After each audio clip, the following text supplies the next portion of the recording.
About 10 years ago, when I was in my 30s and just recently married, I had no clue what was really happening.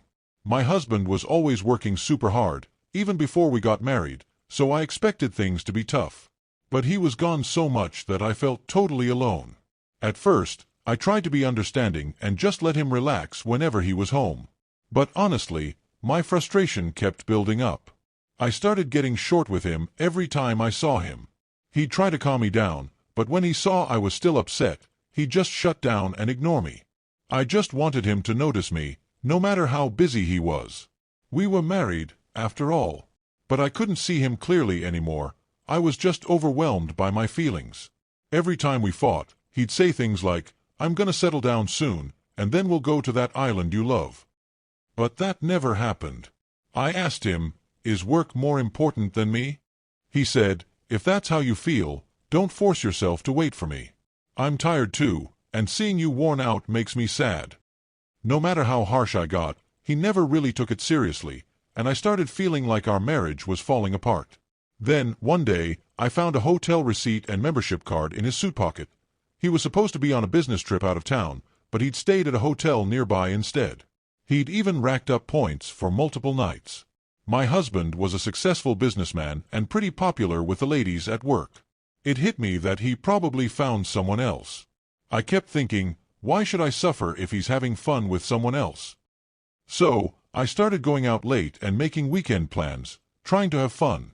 It worked for a bit, but soon I got exhausted pretending to be happy. Maybe it was time for both of us to move on. We were just avoiding each other, no longer acting like husband and wife. Honestly, if he's happier with someone else, maybe that's for the best. I knew I had to start the next chapter of my life. This was the guy I used to love, but now I didn't want to spend forever with him. Asking for a divorce took a lot of courage. I kept wondering if there was any other way. But then I found out he had a new girlfriend. After thinking it over for days, I finally texted him, "Can you come home early today? I need to talk." He replied quickly, "I need to talk too. I'll try to get home soon." For a moment, I thought maybe he didn't want the divorce either. But I was sure about my decision. He wanted out too. Just thinking about it made my heart race and I felt like I couldn't breathe. His heart wasn't with me anymore. It belonged to someone else. At least, I decided, let's end this without tears. I waited for him to come home. It was just after 9 p.m. when he walked in. He'd lost a lot of weight. His eyes and voice were still gentle, but there was this huge distance between us. He wasn't a man who talked a lot, and that night he barely said anything. I wanted to keep things respectful, but I also felt like he was kind of making fun of me. We'd been married, and now we were divorcing. Why wouldn't he share how he really felt?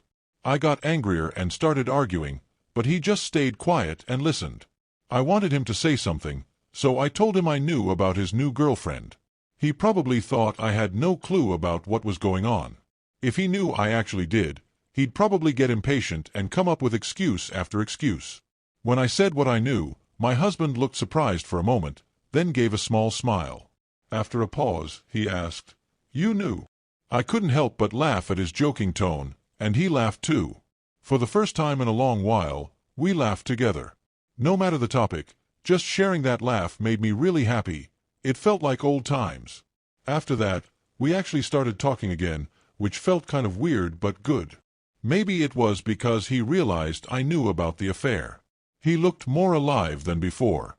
He said, "Let's stop fighting. I don't want to leave you because I don't like you." We agreed to clean up our room and pack our things so we could be ready to leave whenever. Those things were all precious memories, but honestly, I wanted to keep them out of sight for a while. My husband has always been the type to hang on to stuff for years, but that day he didn't hesitate to toss things out. That surprised me, and honestly, it made me respect him even more. He said, "Take whatever you want. This is on me, it's my way of making up for everything." Once the room was clean and we just had our own stuff left, I noticed tears in his eyes. Maybe he was sad cleaning up all this? I felt the same way. I told him, "You still have time to think about this. Let's just take it one step at a time." That day, I decided to take a break. After cleaning, I took a bath to clear my head. I knew I could ask for compensation from him for the cheating, but it was clear our marriage was over. Besides, I didn't want to keep holding on to memories of him anymore. As I was getting ready for bed, he came into the room and climbed into bed, pulling me gently into his arms. I said, "This feels weird. I feel bad for your girlfriend." He quietly said, "Just one more time, I want to be by your side." I tensed up. He was shaking as he held me. I asked, "Are you crying?" But he didn't answer. I noticed how much thinner he'd gotten as I ran my hand over his back. "Are you sure you're okay? You look like you lost a lot of weight." He stopped shaking and said, "I've been losing weight." I asked again, "Is there anything else I should know? Are you really okay?" It had been a long time since I touched him, and seeing how different he looked surprised me. He used to be stocky and muscular. He always worked out even when busy. But he said, "She likes me this way." That made me sad again. He was doing it for her.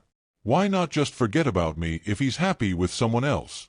I joked a little, "So no need to cry, whether it's the last day or happy tears to cover the sadness." He smiled and said, "You're still the same, and I like that about you. I hope you have a happy life from tomorrow on. I'll be praying for you wherever you are." Then he started snoring. He always did things in his own time, even at the end. I whispered, "I hope so too," and fell asleep watching him. The next day I overslept because I'd stayed up late cleaning. When I woke, he was gone. In the living room, I found an envelope on the table. Inside was a bank book and a bunch of papers, stuff about our marital property. There was a big sum of money in my name. There were divorce papers too. His part was already filled out, and I just had to sign and send mine. I called his phone in a panic, but it was disconnected. Looks like he canceled it. For days, I tried finding him through his family and friends, but no one would tell me anything. I had to contact his company and found out he'd quit a few months before. If he had a new girlfriend and left, fine, but why go to all this trouble? Why didn't anyone tell me? I got suspicious of everyone, and the mental exhaustion was overwhelming. He'd arranged compensation for me, and now that I was free, I decided to spend some time somewhere I really liked. We had been to a remote island once. It took almost a whole day to get there. Only about 3,000 people lived there. I loved its natural beauty and the slow pace. He promised we'd come back after his work. It was a risky move, but I couldn't stay in that house with all those memories. I wasn't sure how he paid off the mortgage, but I knew he worked hard. I didn't want to waste his effort, so I held on to the house. There were things I couldn't explain anymore, but I couldn't ask him either. I planned to relax on this quiet island and just let myself be. I started to get used to island life and met my neighbors. I had enough money to live without working, but doing nothing made me feel worse. So, I started helping out the older neighbors with small tasks. At first, people saw me as an outsider, but as I kept helping, I was happy to become part of the community. As I settled into island life, a coworker told me a new client had arrived from the mainland for medical treatment. He was seriously ill and had chosen this island as his final home because the mainland couldn't offer him the care he needed. Moving here with no real medical facilities sounded tough, especially for someone so sick. So when the new client asked for a visit, and I was the only one available, I felt nervous. The client's house was small, perched on a hill overlooking the ocean.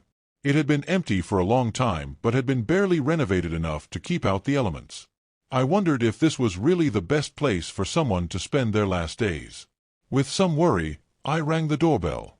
"Come in," came a small, faint voice. I stepped inside and saw the man sitting by the window, sunlight and wind washing over him. His face was shadowed from behind, so I squinted to see. "It's a pleasure to meet you," I said politely. Then I looked up, and I was speechless. It was my husband. No, my ex-husband. We just stared at each other, stunned. He broke the silence first, flashing that mischievous smile I remembered. "You found me out," he said. I was confused, both by seeing him here and by what I'd heard at work. "What exactly are you doing here?" He grabbed my hand, gently pulling me down to sit beside him. He held my hand until I calmed down. We didn't say much when suddenly a voice came from the door. I wiped my tears and opened it to find an elderly man who looked surprised but bowed respectfully and sat next to my husband. This had to be the island's only doctor. I remembered my coworkers saying there was no inpatient care here. The doctor and nurse were basically the island's lifeline. It was clear my husband had come here to spend his final days. I listened quietly to their talk, wondering if I could help. After about 10 minutes, the doctor left. I couldn't help myself. I caught up to him outside. My upset appearance must have startled him, but when I told him who I was, he seemed to understand. I asked about my husband's condition and treatment options, but the doctor said he couldn't share anything without my husband's consent. Then, almost kindly, he added, he won't be able to walk much longer. It'd be a shame if he spent his last days alone. Please be there for him. I was stunned. What about his girlfriend? What had happened to her? I went back inside, heavy-hearted, where my husband greeted me with a knowing smile. You're back. I told him I couldn't live without him and asked if I could stay the night. His house was simple, just a few bags and a couple of futons. It was the first time we'd slept in the same bed since we'd talked about divorce. As we cuddled under the covers, we shared how we'd ended up here. I wanted to ask about his illness, but decided it wasn't the right time for painful talk. Instead, we reminisced. I asked if he'd brought his girlfriend here before I asked to stay, but he just laughed and stayed silent. Clearly something sad had happened. I didn't press. The next day, I told my employer what had happened and took some time off. I wanted to spend whatever time my husband had left with him. I took him around the island in a wheelchair, showing him places from our earlier visit and new spots I thought he'd like. Just being together felt enough. I wished we'd been honest with each other when we were married. Even after divorce, my feelings for him only grew stronger, but there was nothing I could do now. I decided to stay by his side like a friend. Good moments were brief because his illness was worsening. He couldn't walk far or even take the walks he'd looked forward to. Simple daily things became harder, and he began falling asleep more often. The doctor came daily. The one relief was that he was no longer in pain. I couldn't believe this was natural, that he'd leave me so soon. I stayed by his side constantly, so he wouldn't wake up alone. Sometimes he'd tell me about dreams or old memories as if they just happened. I loved every moment, even though it made the sadness worse. Eventually, he stopped waking up altogether. When he didn't respond, I stayed close, reading his favorite books and telling him about the world around him, hoping he could still understand. One day, I wanted to tell him about a beautiful sunset. I held his hand and tried to speak. His hand was cold. His breathing shallow and uneven. I panicked and called the doctor. The doctor said he'd be there soon, but when he arrived, he looked and said, "His blood pressure's very low. Let him go in peace. I think he wants you with him, so I'll stay out of it. Don't worry, I'll be right here if anything happens." The doctor said goodbye and left. The time had come. I knew it was coming, but it still hurt terribly. I'm glad we met. There were challenges, but the truth is, I love you, I whispered, holding his hand to my ear. He gently squeezed my hand back. It was impossible medically, but I felt it. Shortly after, he took his last breath and died quietly. I couldn't stop crying, but I was grateful I was there for him at the end. After his burial, when I finally returned home and sorted through his belongings, I found piles of mail. Among them were dozens of letters he'd written, letters from the day we reunited. He'd moved here hoping to see me again, but hadn't expected to find me. Reading his funny, heartfelt letters made me laugh through my tears. Knowing he felt that way was the best gift he could have given me. Each letter had a date, and it was clear my husband had been mailing one every day. But as time passed, his handwriting grew shaky, and the letters got shorter, showing how much his illness was progressing. With a heavy heart, I kept reading, until one letter stopped me cold. He'd finally written the truth about our divorce. His illness had started while we were still married. When he found out, there was no cure. The treatment he tried as a last hope didn't work and only caused side effects. He decided to divorce me because he didn't want me to spend my life trapped caring for his disease, and I unknowingly fell right into his plan. He never expected I'd suspect another woman, but he didn't deny it. Instead, he figured he could compensate me with money. "Because you no longer need medical treatment, I want to liquidate all my assets so you can live freely," he wrote. How cruel those words felt, coming from a man who'd thought so far ahead. Tears streamed down my face as I whispered a broken apology. At that moment, a knock came at the door. I wiped my tears quickly and opened it to find the doctor standing there. "What brings you here, doctor?" I asked. He handed me a sealed envelope, just like the ones my husband had been sending. The doctor explained that my husband had written several letters before slipping into a coma and had entrusted him to deliver them. I couldn't say no.